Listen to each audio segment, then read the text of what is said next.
এবারে কথা বলবে আমাদের শ্রদ্ধেয় শহীদুল্লাহ কায়সার ভাই। উনি ওনার অনেক কথা কি বলবো বলে শেষ করা যাবে না। ওই ভাই ছিলেন লেখক এবং সাংবাদিক এবং কলামিস্ট, এবং উনি বাংলাদেশ প্রতিদিনের সাংবাদিক এখন বর্তমান নিউ ইয়র্কে, এবং উনি আমাদের বাংলাদেশ সাংবাদিক অ্যাসোসিয়েশনের সাবেক সভাপতি। উনি আপনাদের উদ্দেশ্যে কিছু কথা বলবে, একটু আপনারা শুনেন।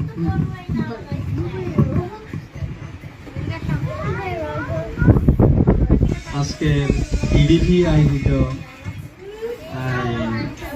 পুরস্কার বিতরণী অনুষ্ঠানের সম্মানিত ভাই এবং বোনেরা, আসসালামু আলাইকুম।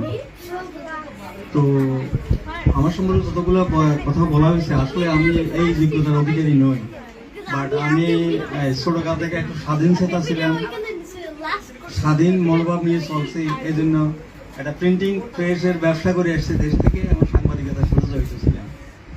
নিউ ইয়র্কে এসে ওই পেশাটা মানে বাদ দিয়ে থাকতে পারিনি। এটা একটা নেশার মতো হয়ে গেছে, লেখালেখি করা, অন্যায়ের বিরুদ্ধে কথা বলা, অন্যায়ের বিরুদ্ধে লেখা, এটাই হলো আমার পেশা। প্রিয় ভাই এবং বোনেরা, আমি একটা জিনিস জানি যে অসম্ভবকে সম্ভব করা। আমাদের এই বাংলাদেশি ইতিহাস, বাংলাদেশি কৃষ্টি, বাংলাদেশি চেতনার একটা ইয়ে আছে। আমাদের বোন এবং বেশিরভাগ বোনেরাই এই যে স্বাবলম্বী হতে চায় না, বা পরিবেশ ওনাদেরকে ঘরের মধ্যে আবদ্ধ করে রাখে। যে আম্বিয়াভাগে আমি এখানে এসেই সেই আমাদের সৈয়দ আজাদ ভাইয়ের মাধ্যমে ওনার সাথে আমার পরিচয় একটা অনুষ্ঠানে। আমি দেখছি ওনার যে আপনারা সবাই জানেন যে উনি বিশাল একটা দুর্ঘটনা পতিত হয়েছিলেন, এবার সেখানে আল্লাহর রহমতে উনি বেঁচে গেছেন, কিন্তু বেঁচে যাওয়ার কথা না। এই অসুস্থ অবস্থা থাকার পরেও ওনার মনের মধ্যে যে একটা উদ্যম, কোনো অসম্ভবকে সম্ভব করা, এটা একমাত্র প্রমাণ হলো এই যে কম্পিউটারে যে স্কুলটা এখানে উনি করছেন, এটা সহজ না। যদি এটা এত ইজি হইতো, আমাদের এই এলাকার লোকজনেরা অনেকগুলো কম্পিউটার স্কুল খুলে ফেলতে পারতেন। আর আমি ওনার সামনে প্রশংসা করা ঠিক না বলতেছি এই জন্য, আমি সবসময় ওনার এই অ্যাক্টিভিটিগুলো আমি ফলো করি। আপনারা দেখেন যে একজন মহিলা হয়ে উনি কিভাবে অর্গানাইজ করতেছে, সুন্দর মনোভাব, সততা এবং নিষ্ঠার সাথে উনি কাজগুলো বোঝাচ্ছেন। এবং উনি একজন টিচার নিয়েছেন, উনাকেও আমাকে ওনার মতো মনে হয়। উনিও সে একই ক্যারেক্টারের লোক, যে কারণে এই প্রতিষ্ঠানটা এই পর্যায়ে আসছে। প্রিয় বোনেরা এবং ভাইয়েরা, আমি আরো জানি যে এইখানকার কমিউনিটি, বিশেষ করে আমেরিকার কমিউনিটিতে আম্বিয়া আপার পরিচিতি, আম্বিয়া আপার যে নিষ্ঠাবান একটা মহিলা, নিঃস্বার্থবান একটা মহিলা যেভাবে কাজকর্ম করতেছে, সবার দৃষ্টি আকর্ষণ হয়েছে।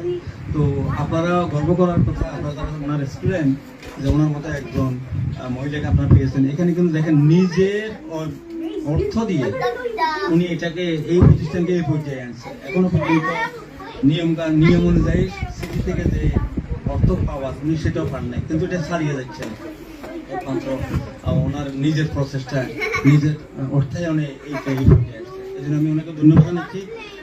তার সাথে সাথে আমি আরো খুশি হয়েছি যে আমাদের একজন বাংলাদেশি ভাই মুজিবুর রহমান সাহেব আগামীতে আমেরিকার মেইন স্ট্রিমে সাথে জড়িত হয়ে উনি মেয়র জন্য প্রার্থী হয়েছেন। এটা কম কথা নেই, এটা অনেক বিশাল একটা কি বলে এটাকে, আমি মনে করি যে যোগ্যতা, সাহস করি একটা আমেরিকার মতো সিটিতে উনি মেয়র জন্য প্রার্থী হয়েছেন। আমি আশা করবো উনি সফল হোক, আর আমাদেরও উচিত যে ওনাকে ভোট দেওয়া। আমাদের ভাই আপনারা জানেন সাংবাদিকতা আমরা যারা করি, আমাদের মধ্যে কিন্তু আগের মতো সেই সততা নাই, এটা উঠে গেছে।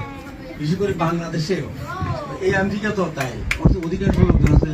আমরা আমাদের আমেরিকান বাংলাদেশ সাংবাদিক অ্যাসোসিয়েশনের প্রেসিডেন্টকে ওনাকে আমরা পেয়েছি। এখন উনি আমাদের এই দায়িত্ব পালন করতেছেন এবং নিঃস্বার্থভাবে কাজ করে যাচ্ছেন। আমাদের এই অভ্যাস নাই মানুষ টাকা দিবে আমরা লিখবো। আমরা এগুলো কথাগুলো এই জন্য বলছি, সাংবাদিকদের প্রতি মানুষের এখন উঠে গেছে, কি বলে, সম্মান বোধ উঠে গেছে আমাদের কারণে। তো আমরা চেষ্টা করতেছি আমাদের এই অর্গানাইজেশনটাতে আমরা একটা ভালো মানের সাংবাদিকদের নিয়ে কাজ করবো এবং আমরা একটা পরিবর্তন আনবো। এখন সব জায়গায় চলছে পরিবর্তন। আমরা দেখেন বাংলাদেশে একটা বিশাল একটা জগদ্দল প্রথমকে সরিয়ে এই জেনারেশন, ইয়াং জেনারেশন স্টুডেন্টরা যে একটা সারা ওয়ার্ল্ডে একটা আলোড়ন সৃষ্টি করেছে, এই পরিবর্তনটাই আজকে যুগের সব কিছুতে পরিবর্তন আনতে হবে। এবং আমাদের বাংলাদেশি ছাত্রদেরকেও কি বলে ফলো করতে হবে আমাদেরকে সর্বক্ষেত্রে। তো সকলকে অভিনন্দন জানিয়ে আজকের এই আমি আমার এই প্রতিষ্ঠান সফল হোক, সার্থক হোক এবং সবাইকে অভিনন্দন জানিয়ে আমি বক্তব্য শেষ করছি। আসসালামু আলাইকুম।